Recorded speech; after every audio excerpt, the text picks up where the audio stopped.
Students, आज हम बात करेंगे न्यूरल ट्यूब डिफेक्ट्स की। न्यूरल ट्यूब डिफेक्ट्स क्या होते हैं और न्यूरल ट्यूब डिफेक्ट्स क्यों होते हैं, ये दो चीज हमारे लिए इंपॉर्टेंट है।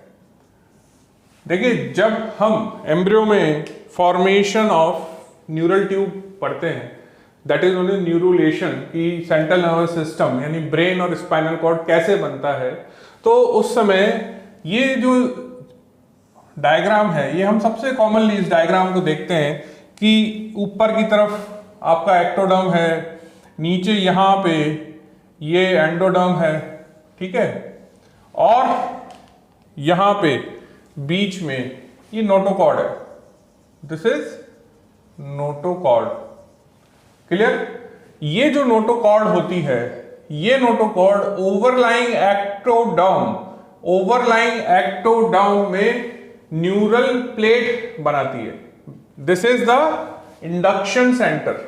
इसके इंडक्शन से, इसके स्टिमुलेशन से ये इसकी ओवरलाइंग जो एरिया है एक्टोडर्म का, ये क्या कहलाता है? Neural plate. ये एरिया अब क्या कहलाया? न्यूरल प्लेट, ठीक है। और ये क्या? नोटोकॉर्ड। अब क्या होगा कि धीरे धीरे इस न्यूरल प्लेट में ग्रूविंग होने लगती है। इसमें क्या होने लगती है? इस तरीके से ये ग्रूविंग होने लगती है, ठीक है। और ये जो प्रोजेक्शंस हैं, ये क्या कहलाएगी? Neural fold. This is known as neural fold, ठीक है।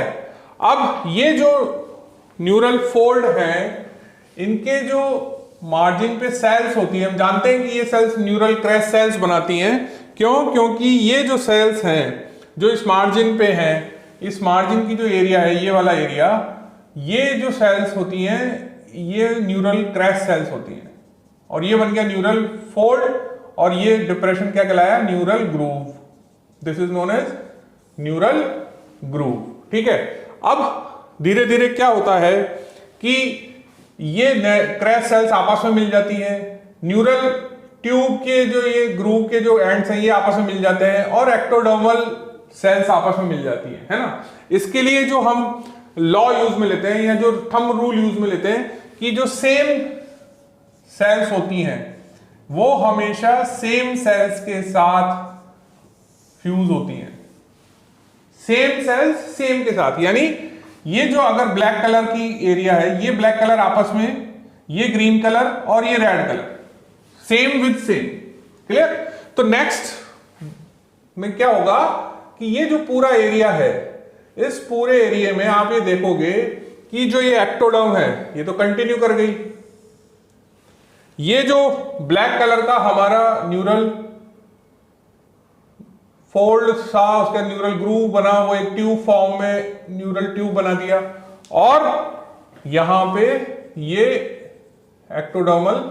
न्यूरल क्रेस्ट सेल्स आ गई, ये न्यूरल क्रेस्ट सेल्स आ गई, ठीक है। ये जो न्यूरल ट्यूब है, ये न्यूरल ट्यूब बनी कैसे? ये न्यूरल ट्यूब बनी क्लोजिंग ऑफ न्यूरल फोल्ड्स, ठीक है। जो ग्रूव था, उसके जो फोल्ड थे वो आपस में बंद हुए। अगर सपोज करो कि ये फोल्ड बंद ना हो, बंद होने से क्या हुआ? जो ये एक्टोडर्म था, ये इस ट्यूब से सेपरेट हो गया, ठीक है। अगर आप एक एडल्ट डेरिवेटिव देखोगे, है ना, अगर हम एडल्ट डेरिवेटिव देखें तो एडल्ट्स में क्या है? ये एरिया क्या बनाएगा? ये एंडोडर्म है, दिस इज एंडोडर्म। तो ये तो आपका गट ट्यूब बना देगी, बाद में यॉर्क सैक बनेगा, फिर गट ट्यूब बनेगी। तो और ये नोटोकॉर्ड क्या बनाता है? वर्टिब्रल बॉडी के अंदर न्यूक्लियस पल्पोसस। तो सपोज ये आपका वर्टिब्रल बॉडी है, ठीक है। वर्टिब्रल बॉडी किसके आगे है? ये आपका वर्टिब्रा। क्लियर? ये वर्टिब्रल कैनाल। इस कैनाल के अंदर क्या है? Spinal cord. इसके स्पाइनल कॉर्ड के आगे ये क्या है? Vertebral body. और बॉडी के पीछे this is posterior part of the vertebra. Clear? अब अगर आप यहां पे देख रहे हो तो ये यहां पे स्किन, ठीक है, ये skin, this is the skin. So ये क्या है हमारी स्किन, ये बोन, ये कैनाल, कैनाल के अंदर न्यूरल टिश्यू और आगे बॉडी। यहां पे अगर देखें तो ये क्या है, बॉडी, वर्टिब्रल बॉडी का पार्ट बन जाएगा, ये इंटरवर्टिब्रल डिस्क में हमें देखने को मिलेगा। इसके पीछे न्यूरल ट्यूब, न्यूरल ट्यूब कहां है, ये रही, this is neural tube, this is neural tube, ये skin, ectoderm, so this is skin, और यहां पे जो टिश्यू है, ठीक है, ये टिश्यू, ये मीजोडर्म है, तो ये मीजोडर्म, यहां पे ये टिश्यू बन जाएगा। क्लियर? तो अगर आप इस ओरिएंटेशन को समझो तो प्रॉब्लम ये है कि सपोज करो कि ये न्यूरल ट्यूब ओपन रह जाए, ये न्यूरल ट्यूब ओपन रह जाए, ठीक है, और ये जो एक्टोडर्म है, ये एक्टोडर्म इस न्यूरल फोल्ड के साथ बनी रहे, कंटिन्यूटी में बनी रहे, यानी if there is a no separation, किस किस के बीच में सेपरेशन नहीं हो, neural fold and overlying ectoderm, overlying ectoderm, neural fold और ओवरलाइंग एक्टोडर्म के बीच में यहां पे जो सेपरेशन होना था वो अगर नहीं हो तो न्यूरल ट्यूब बाहर की तरफ प्रोजेक्ट कर रही है, यानी ये वाला एरिया डेवलप नहीं होगा और स्किन वाला एरिया भी डेवलप नहीं होगा। तो अब आपको ऐसा कुछ देखने को मिल रहा है, ठीक है। तो ये एक एम्ब्रियोलॉजिकल बेसिस हुआ न्यूरल ट्यूब डिफेक्ट का, ठीक है। सो इसी तरह से हम बाकी के न्यूरल ट्यूब डिफेक्ट्स को भी देखेंगे कि न्यूरल ट्यूब जो है ना, इसका इस एक्टोडर्म से सेपरेट होना बड़ा जरूरी है। अगर नहीं सेपरेट होगा, अगर ये स्किन कंटिन्यूएशन में नहीं आएगी, अगर ये न्यूरल ट्यूब पीछे से फ्यूज नहीं होगी, तो क्या होगा, ये वर्टिब्रल कॉलम का पोस्टीरियर पार्ट डेवलप नहीं होगा, स्किन के साथ आपको प्रोजेक्शंस दिखेंगे, पीछे की तरफ पीठ में पीछे की तरफ मिड लाइन में हमें डिफेक्ट्स नजर आएंगे। तो ये क्या कहलाएंगे, न्यूरल ट्यूब डिफेक्ट, ठीक है। दूसरे न्यूरल ट्यूब डिफेक्ट क्या होते हैं, तो एक न्यूरल ट्यूब डिफेक्ट तो ये हो गया कि अगर फोल्ड फ्यूज ना हो, न्यूरल फोल्ड फ्यूज ना हो। दूसरे जो डिफेक्ट्स होते हैं वो ये होते हैं कि जो न्यूरल ट्यूब है, ठीक है, ये ट्यूब, ठीक है, एक पाइप है तो पाइप के दो एंड होते हैं। इसी तरह से जब आप इस न्यूरल ट्यूब को देख रहे हो तो इस ट्यूब के भी दो एंड है, ठीक है, एक एंटीरियर एंड है और एक पोस्टीरियर एंड है। एंटीरियर एंड जो होता है इस पे इनिशियली यहां पे ओपनिंग है, ठीक है, और एक ओपनिंग यहां है, ये क्या कहलाती है, एंटीरियर न्यूरोपोर, और ये क्या कहलाती है, पोस्टीरियर न्यूरोपोर, ठीक है। पोर मतलब होल, न्यूरल ट्यूब का होल, एंटीरियरली है और एक पोस्टीरियरली है। धीरे धीरे धीरे धीरे क्या होता है, ये बढ़ जाता है, बंद हो जाता है धीरे धीरे, उसके थोड़े दिन बाद, 2 दिन बाद ये भी बंद हो जाता है, तो अल्टीमेटली ये क्लोज ट्यूब बन जाती है, ठीक है। अगर ये ओपन रह जाए या ये ओपन रह जाए तो भी क्या होते हैं, न्यूरल ट्यूब डिफेक्ट। क्लियर? अब ये जो ओपनिंग है ना, ये ऐसा नहीं है कि सिर्फ है ना एंड ओपन रह जाता है। एक्चुअली अगर आप सपोज कि ये ट्यूब है और इस ट्यूब में ये जॉइंट है, ये सपोज ये जॉइंट लाइन है जहां पे दोनों फोल्ड फ्यूज हुए हैं इस तरीके से, ठीक है, ये वो लाइन है, लाइन ऑफ फ्यूजन है। तो अगर ओपनिंग होगी तो सिर्फ ऐसा नहीं यहां होगी, ओपनिंग के साथ साथ थोड़ा बहुत आपको फ्यूजन भी नहीं मिलेगा, न्यूरल फोल्ड भी ऐसा ओपन, ये पूरा इस तरीके से ओपन मिलेगा, इस तरीके से, है ना, ये इस तरीके से ओपन मिलेगा। सो फोल्ड भी थोड़ा बहुत पार्ट फोल्ड भी may be there is a failure of the fusion with opening of cranial neuropore. इसी तरह से अगर पीछे की तरफ डिफेक्ट होगा तो थोड़ा बहुत इन द सेम वे ये न्यूरोपोर ओपन है और ये वाला पार्ट भी फ्यूज नहीं हो पाया है, ठीक है। तो अगर ऐसी कंडीशन है तो एंटीरियर न्यूरोपोर का क्लोजर फेलियर हो गया है, ऐसी कंडीशन है तो पोस्टीरियर न्यूरोपोर का क्लोजर फेलियर हो गया है। ठीक है, सो इसकी वजह से भी क्या होगा, जो नर्वस टिश्यू है वो डेवलप नहीं हो पाता है, सराउंडिंग स्ट्रक्चर्स डेवलप नहीं हो पाती हैं, वो भी क्या कहलाती है, न्यूरल ट्यूब डिफेक्ट्स। ठीक है, तो हमने ये जाना कि न्यूरल ट्यूब डिफेक्ट्स दो तरीके से आप क्लासिफाई करोगे। एक तो वो न्यूरल ट्यूब डिफेक्ट्स जो कि न्यूरल फोल्ड के फ्यूजन के फेलियर से बनते हैं, और दूसरे वो डिफेक्ट्स जो कि न्यूरोपोर्स के फेलियर ऑफ क्लोजर से बनते हैं। अगर यहां पे क्लोजर नहीं हुआ तो एंटीरियर डिफेक्ट्स होंगे, यहां पे क्लोजर नहीं हुआ तो पोस्टीरियर डिफेक्ट्स होंगे। अगर एंटीरियर क्लोजर फेलियर होता है तो डिफेक्ट्स हमें क्रेनियल एंड पे मिलते हैं, यानी क्रेनियल कैविटी के अंदर मिलते हैं, ब्रेन से रिलेटेड एब्नॉर्मलिटीज मिलती हैं। अगर पोस्टीरियर न्यूरोपोर फेलियर होता है क्लोजर तो जनरली हमें लंबार एरिया में मालफॉर्मेशंस या न्यूरल ट्यूब डिफेक्ट्स देखने को मिलते हैं। ठीक है, अब हम बात करते हैं कि इनको क्लासिफाई कैसे करते हैं और इनके क्या क्या नाम है, डिफेक्ट्स के टर्म्स क्या हैं। तो ये जो जानना है उसके लिए आपको ये साइड में मैंने कुछ नाम लिखे हैं, ये समझने हैं। देखिए, एक है स्पाइना बाइफिडा। नाम में पता है कि स्पाइन जो है ना वो पोस्टीरियर स्पाइन कैसा है, बाइफिड हो गया। ठीक है, यानी जो हमारा वर्टिब्रल कॉलम है ये आपका उसका एक जो वर्टिब्रा होती है उस वर्टिब्रा में पीछे स्पाइन होता है। ठीक है, और ये आपकी बॉडी है। ठीक है, यहां पे ये आपका वर्टिब्रल कैनाल है। तो ये जो स्पाइन है स्पाइना बाइफिडा, ये नाम स्पाइना बाइफिडा है, लेकिन इसमें हुआ क्या है कि लैमिना और स्पाइन दोनों डेवलप नहीं होते हैं, यानी ये वाला पोर्शन डेवलप नहीं होता है। ठीक है, तो जो वर्टिब्रल कैनाल है वो पीछे से ओपन रहती है इस तरीके से कुछ। ठीक है, so this is known as spina bifida. अब ये जो स्पाइना बाइफिडा है इसके बाहर अगर स्किन हो तो क्या ये हमें दिखेगी, नहीं दिखेगी। सो उसको हम बोल दिया स्पाइना बाइफिडा ऑक्कल्टा। ऑक्कल्टा मतलब हिडन। ठीक है, सो स्पाइना बाइफिडा ऑक्कल्टा। ठीक है, दूसरी वैरायटी होती है इसमें स्पाइना बाइफिडा विद मेनिंगोसील। तीसरी वैरायटी होती है स्पाइना बाइफिडा विद मेनिंगोमाइलोसील। तो ये स्पाइना बाइफिडा की तीन वैरायटीज हैं, स्पाइना बाइफिडा ऑक्कल्टा, मेनिंगोसील एंड माइलोमेनिंगोसील। ठीक है, अब इन तीनों को डिफरेंस अगर आप देखोगे तो इनमें क्या डिफरेंस है कि ये आपका क्या है, मेनिंजीज है। ठीक है, और मेनिंजीज के अंदर क्या होता है, यहां पे इसमें अंदर क्या है आपका vertebral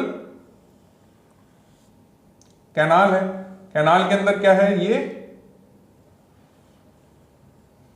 this is your spinal cord. Clear. So अब अगर आप यहां पे देख रहे हो तो ये जो बेबी है जब इसका बर्थ होगा तो उसको किसी भी तरीके की न्यूरोलॉजिकल डिफेक्ट नहीं होते हैं। क्यों? क्योंकि स्पाइनल कॉर्ड नॉर्मल है।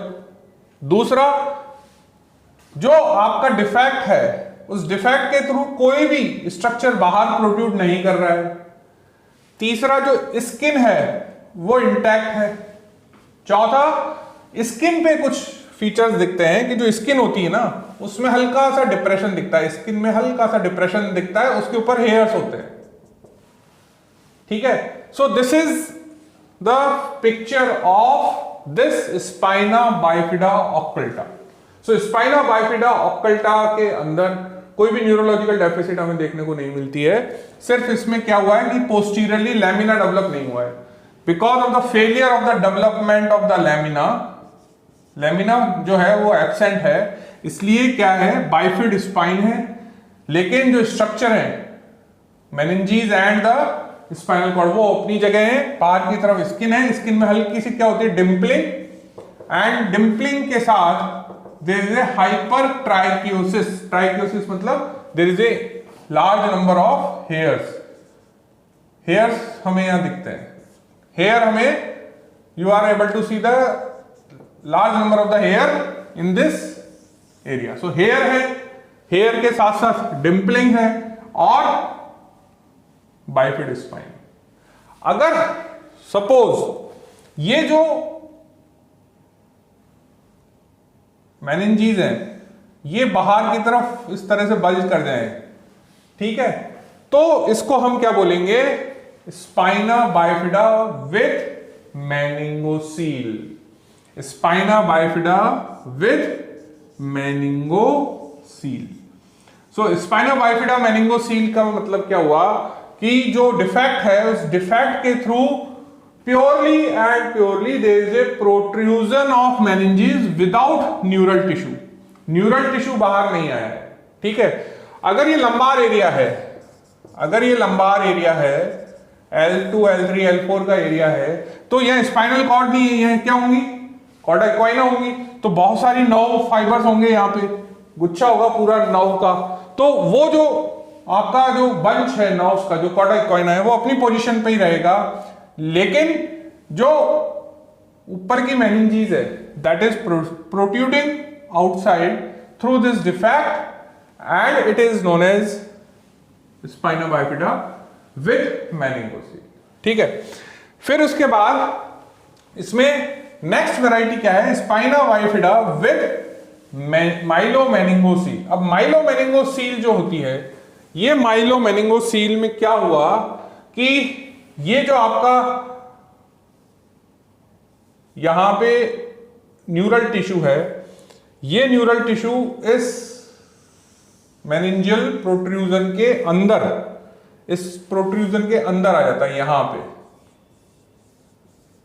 यहां पे आपको नर्व फाइबर्स देखने को मिलते हैं, ठीक है। यानी अगर आप इसको वर्टिकली बनाओगे, when you will draw it, ठीक है, इन ए लॉन्गिट्यूडनल सेक्शन, तो अगर ये सपोज ये आपकी वर्टिब्रा है, वर्टिब्रल बॉडीज हैं, दीज आर द बॉडीज, ठीक है, और यहां पे ये आपका कैनाल है और ये स्पाइन्स है, these are the spinous process,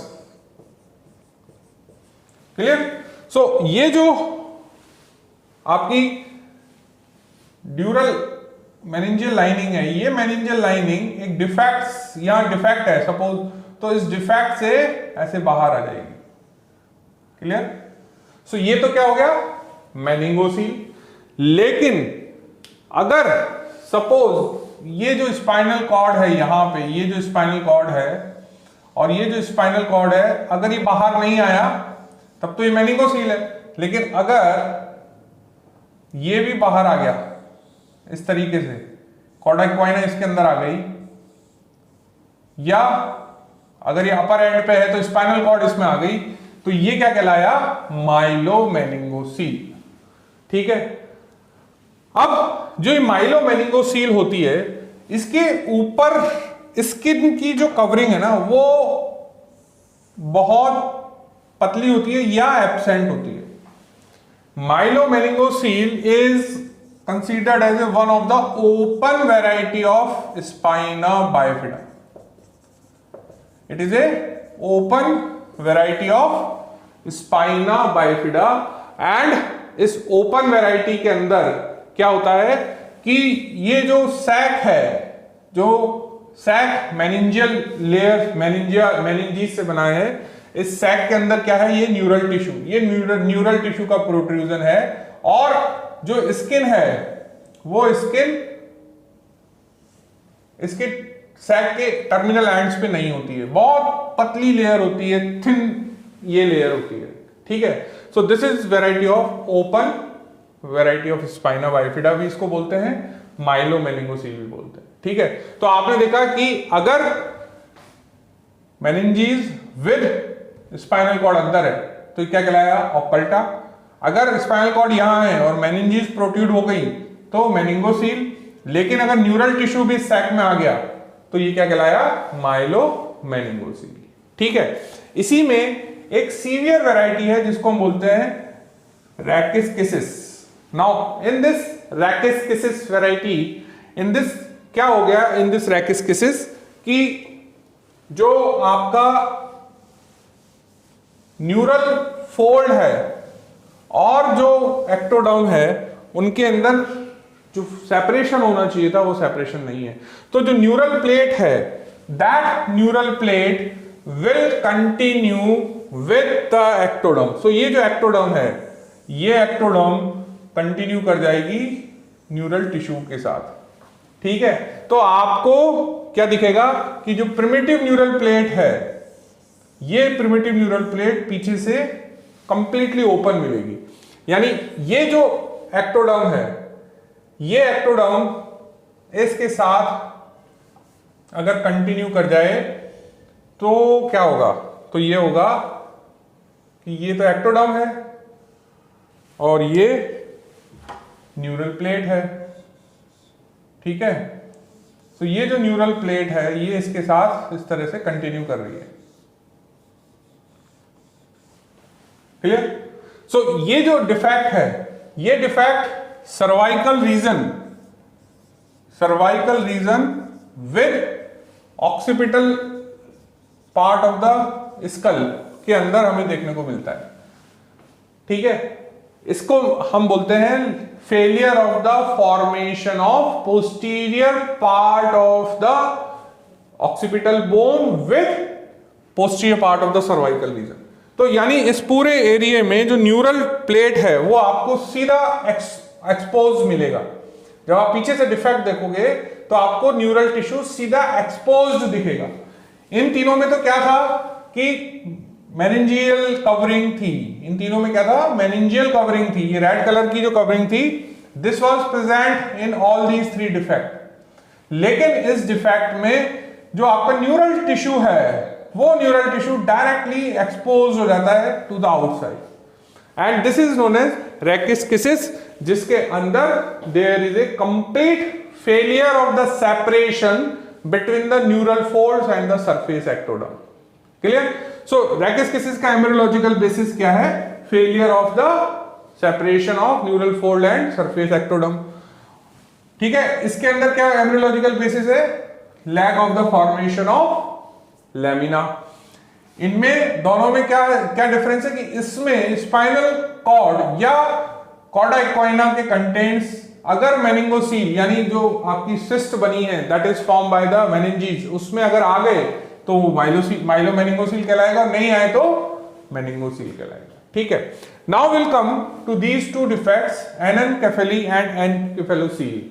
देखो एनेनकेफेली क्या है? एनेनकेफेली एंड एनकेफेलोसील ये दोनों cranial end of neural tube defect है। ये दोनों cranial end of neural tube defect है। यानी जो ये न्यूरल ट्यूब है, इस न्यूरल ट्यूब का अगर ये क्रेनियल एंड फ्यूज ना हो, सपोज ये खुला रहे, तो ये इस तरह से अगर खुला रहे, ये लाइन ऑफ फ्यूजन है। ठीक है, तो ये जो ओपन एरिया है, इस ओपन एरिया के लैक ऑफ फ्यूजन से क्या होगा कि अगर ये डिफ्यूजली खुला हुआ है, यानी इतना सारा एरिया पूरा ही खुला हुआ है। ठीक है, सो पहली चीज क्या है? There is a diffuse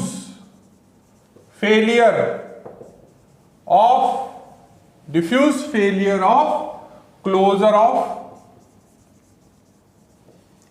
cranial part of the neural tube, cranial part of neural tube with anterior neuropore. So anterior neuropore भी फ्यूज नहीं हुआ है और उसके साथ adjacent cranial part of neural tube भी फ्यूज नहीं होता है। इस वजह से क्या हो रहा है कि टीलेंसेफेलॉन यानी फोर ब्रेन बनेगा? नहीं बनेगा। टीलेंसेफेलॉन नहीं बनेगा, कैलवेरिया नहीं बनेगा। कैलवेरिया मतलब ये स्कल का पार्ट भी नहीं बनेगा। तो आपका जो ये वाला जो प्लेट है, ये जो न्यूरल टिश्यू आप देख रहे हो, ये न्यूरल टिश्यू डायरेक्टली सरफेस को एक्सपोज हो जाता है। It will expose directly to the surface and it is having highly vascular glial tissue. तो जो आपको दिखेगा ना, वो हाईली वेस्क्युलर टिश्यू मिलेगा। यहां पे हाईली वेस्कुलर ग्लैल टिश्यू देखने को मिलता है and there is no telencephalon, no forebrain structures, no calvaria. So ये स्कल भी नहीं बना। ठीक है, हाँ, इसके अंदर कई बार ये सवाल पूछा जाता है कि क्या एनेनकेफेली में बेस ऑफ स्कल भी नहीं बनता? तो आंसर इज बनता है। नॉर्मा बेसिलिस यानी बेस तो इसमें होता है। If you will see the base of skull is formed in the anencephaly, but we are talking that ये ऊपर का कैलवेरिया नहीं बनेगा एंड फोरब्रेन डेरिवेटिव्स नहीं बनेंगे, लेकिन बेस ऑफ स्कल तो बनता है। ठीक है, तो इसके अंदर क्या हुआ कि ये जो लाइनिंग, ये जो एरिया है, इस एरिया के अंदर बिकॉज ये फ्यूज नहीं हुआ है तो आपको दिखता क्या, हाईली वेस्कुलर टिश्यू हमें देखने को मिलता है। ठीक है, so this is what is about the anencephaly. इसके बाद आता है एनसेफेलोसील। नाउ ये एनसेफेलोसील जो है ना, ये भी न्यूरोपोर के इस anterior part of the cranial tube के डिफेक्ट से बनता है, but it is not diffuse. Anencephaly तो क्या था, diffuse failure. It is restricted failure of the fusion of cranial part of this area। ठीक है, अब restricted में क्या हुआ कि जो आपका टिश्यू है वो बनेगा, ब्रेन भी बनेगा, लेकिन जो कैलवेरिया है उसमें डिफेक्ट होता है, जो कि मिडलाइन डिफेक्ट होता है। यानी ये जो एरिया है ये फ्यूज तो होगा, इसमें मर्ज तो होगा, लेकिन कहीं एक छोटा सा डिफेक्ट रह जाता है। ये जनरली डिफेक्ट क्या होता है, मिड लाइन। ठीक है, it is a mid line defect and generally it is seen in occipital region. Most common site is occipital region, यानी बाइफिड, ये जो ऑक्सीपिटल बोन है इसके बीच में आपको गैप नजर आएगा, और ये जो स्कल है, सपोज ये स्कल है, तो इस स्कल में यहां पे ऑक्सीपिटल बोन में से बाहर आता हुआ आपको क्या दिखेगा, एक सैक नजर आएगा। This is meningocele, this is again meningocele. ये कहलाया स्पाइना बाइफिडा वाला मेनिंगोसील, ये है एनकेफेलोसील वाला मेनिंगोसील। ठीक है, सो इसके अंदर भी आपको मेनिंजेस बाहर निकलती हुई दिखेंगी, लेकिन ये जो डिफेक्ट है ये कहां है, ऑक्सीपिटल बोन में है, पीछे की तरफ यहां स्वेलिंग नजर आएगी। Most common site occipital bone होती है। और लीस्ट कॉमन साइट क्या होती है, ये कई बार आपको पूछा जाता है। Least common site of this encephalocele is parietal area. जो पैराइटल बोन्स होती हैं उनके बीच में अगर एनकेफेलोसील आपको मिल रहा है तो that is the least common variety of this encephalocele. ठीक है, अब इस एनकेफेलोसील में भी ब्रेन टिश्यू भी आ सकता है और सिर्फ मेनिंजीज भी आ सकती हैं। अगर सिर्फ मेनिंजीज है तो इसको मेनिंगोसील वेराइटी ऑफ एनकेफेलोसील बोलेंगे। Clear? So this is what is about the types of neural tube defects. So neural tube defects के अंदर क्या आपने देखा कि न्यूरल ट्यूब डिफेक्ट्स होते क्यों हैं? Basically because of the failure of the fusion of neural folds और due to the failure of the fusion of anterior and posterior neuropores. ठीक है, अब ये जो न्यूरल ट्यूब डिफेक्ट्स होते हैं इसमें अल्फा फीटोप्रोटीन इस एंजाइम का बड़ा रोल, इस प्रोटीन का बड़ा रोल है। अल्फा फीटोप्रोटीन क्या होता है? It is a fetal serum component. Normally alpha fetoprotein कहां से आता है? फीटस से आता है। ये फीटस की एक नॉर्मल प्रोटीन है। ये बनती कहां है? ये पहले यॉर्क सैक में बनती है। ये कहां बनती है? यॉर्क सैक में। और जैसे जैसे यॉर्क सैक डिसअपियर होता है बाद में ये किसमें बनने लग जाती है? फीटस के लीवर में। किसमें बनने लग जाती है? फीटस के लीवर में। ठीक है, अब ये जो अल्फा फीटोप्रोटीन है, ये अल्फा फीटोप्रोटीन क्या होगा कि जब फीटल ब्लड में है, फीटल ब्लड में होती है, फीटल ब्लड से ये फीटल यूरिन में आ जाती है। फीटल यूरिन किस में जाके मिल जाता है? एमनियोटिक फ्लूइड में जाके मिल जाता है। इस एमनियोटिक फ्लूइड को फीटस वापस सॉलो कर जाता है, पी जाता है उसको, तो ये सॉलो हो गया। तो ये जो फ्लूइड है इसमें जो अल्फा फीटोप्रोटीन है, ये अल्फा फीटोप्रोटीन फीटस की जीआईटी में जाके उसका डिग्रेडेशन हो जाता है। ठीक है, सो नॉर्मल प्रोसेस ये रहता है यानी एमनियोटिक फ्लूइड में थोड़ा बहुत एक अल्फा फीटोप्रोटीन जो है ना एक कांस्टेंट अमाउंट में हमेशा हमें मिलता है, ठीक है। प्लस क्या होता है कि ये अल्फा फीटोप्रोटीन प्लेसेंटा के थ्रू, किसके थ्रू? प्लेसेंटा के थ्रू मदर के ब्लड में भी डिफ्यूज हो जाता है, तो ये मैटरनल सीरम में भी आ जाता है। किसमें आ जाता है? मैटरनल सीरम में आता है। तो आपको ये बात याद रखनी है कि नॉर्मल केस में भी क्या अल्फा फीटोप्रोटीन एमनियोटिक फ्लूइड और मैटरनल सीरम में होता है? आंसर इज यस, होता है। क्यों? बिकॉज फीटस के अंदर यॉर्क सैक और उसके बाद में लीवर से इसका प्रोडक्शन हो रहा है, ठीक है। और जनरली ये एक है ना एक कांस्टेंट अमाउंट में, लो कंसंट्रेशन में, ये उस लो कंसंट्रेशन में एमनियोटिक फ्लूइड में और मैटरनल सीरम में हमें मिलता है, ठीक है। मैटरनल सीरम में कैसे आया? With the diffusion from placenta, और एमनियोटिक फ्लूइड में थ्रू द फीटल यूरिन, ठीक है। लेकिन प्रॉब्लम कहां है? प्रॉब्लम ये है कि अगर ये फीटल सीरम, अगर serum of fetus directly amniotic fluid में आ जाए, ठीक है। एक तो यहां यूरिन के थ्रू आ रहा है, एक सोचो कि एमनियोटिक फ्लूइड में डायरेक्टली आ जाए, तो क्या होगा? सडनली एमनियोटिक फ्लूइड में अल्फा फीटोप्रोटीन का कंसंट्रेशन बहुत हाई हो जाएगा, ठीक है।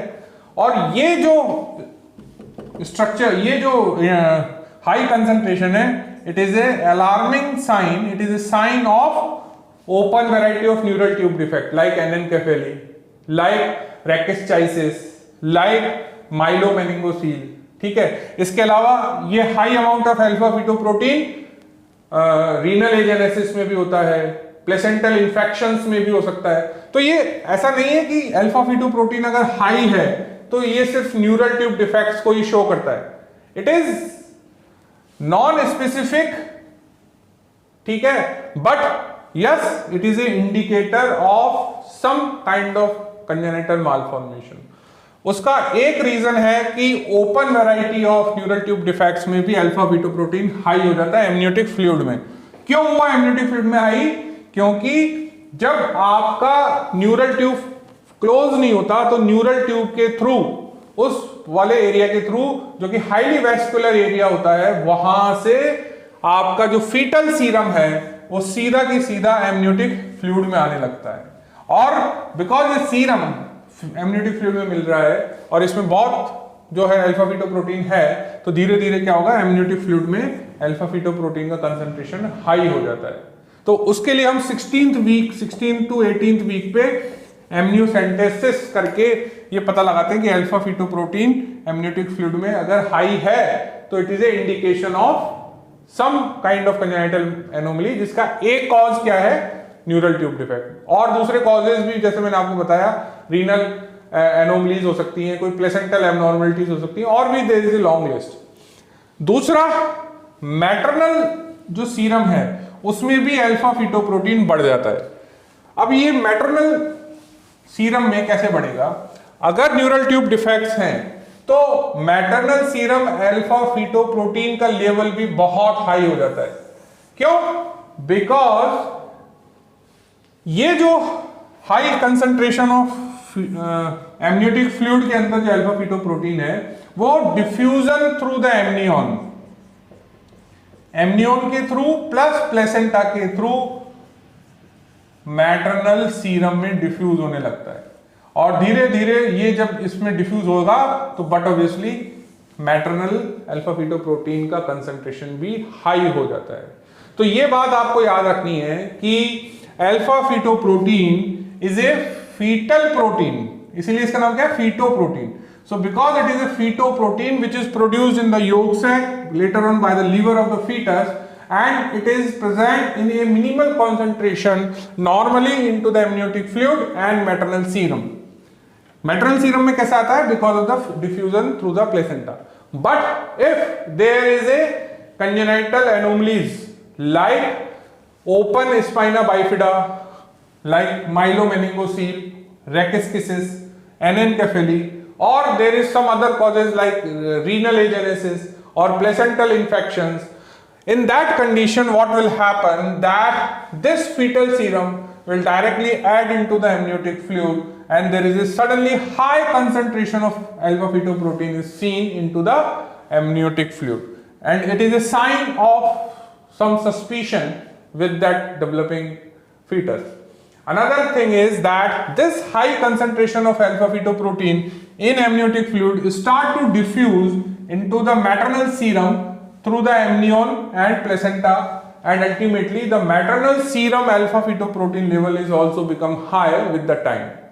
और ये कंडीशन अगर है, अगर हम स्क्रीनिंग कर रहे हैं, and this screening is generally done around the 18th week of the pregnancy.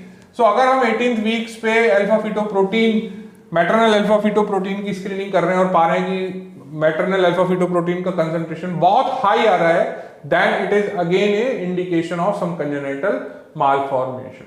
So whenever you are reading the neural tube defects, you have to remember that these neural tube defects these are the names: occulta, meningocele, myelocele, anencephaly, encephalocele and rachis, and they occur because of the failure of the fusion of neural folds or the failure of the closure of neuropores. And alpha-fetoprotein is very important indicator. It is not specific, but yes, it is one of the indicator about the neural tube defect, and they are actually followed by the level 2 scan. ठीक है, जो हम sonography करते हैं अगर इस case में congenital malformation को डिटेक्ट करने के लिए, तो वो कहलाती है level 2 scan. These are known as level 2 scan for the identification of congenital malformations. So this is what is about the neural tube defects. Thank you.